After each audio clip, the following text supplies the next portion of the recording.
Hope. I enjoy reading.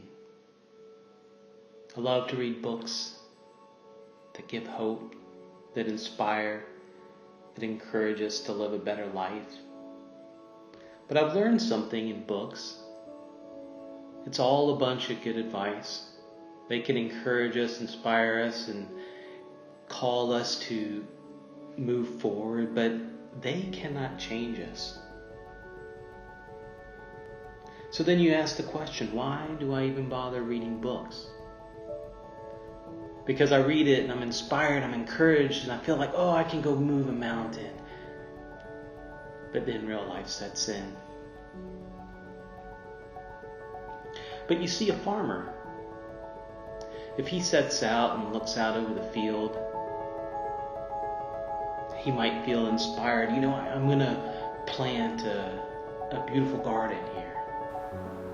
And so he goes and he reads books and he's inspired about cultivating and growing, and he's encouraged, and then he sets out and grabs the plow,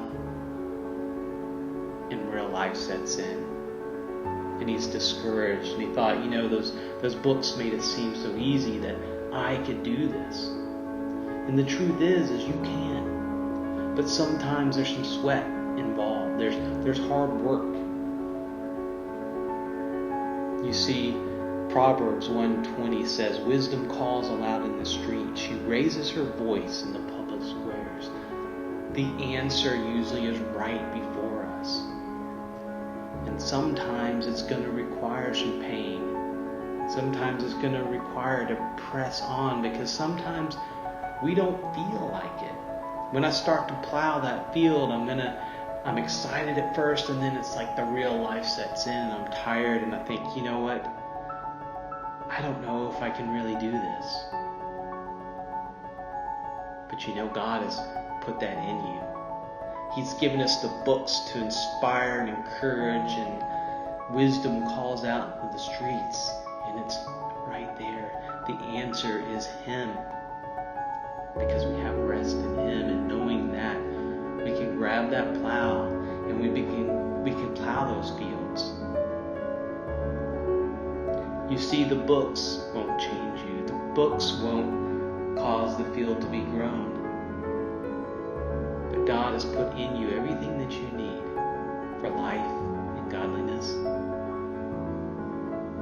And He's given you the books, I guess you could say, as kind of a cloud of witnesses that, hey, others have gone and they've plowed their field and they've planted their gardens. Keep pressing on. And before you know it, the fruit will come. The life will come. But you see, we live in a society that likes instant satisfaction, instant gratification. But read the books and glean some hope. And know that it's your turn to start plowing. And it's your turn to see the fruits that come forth from your effort that you put out.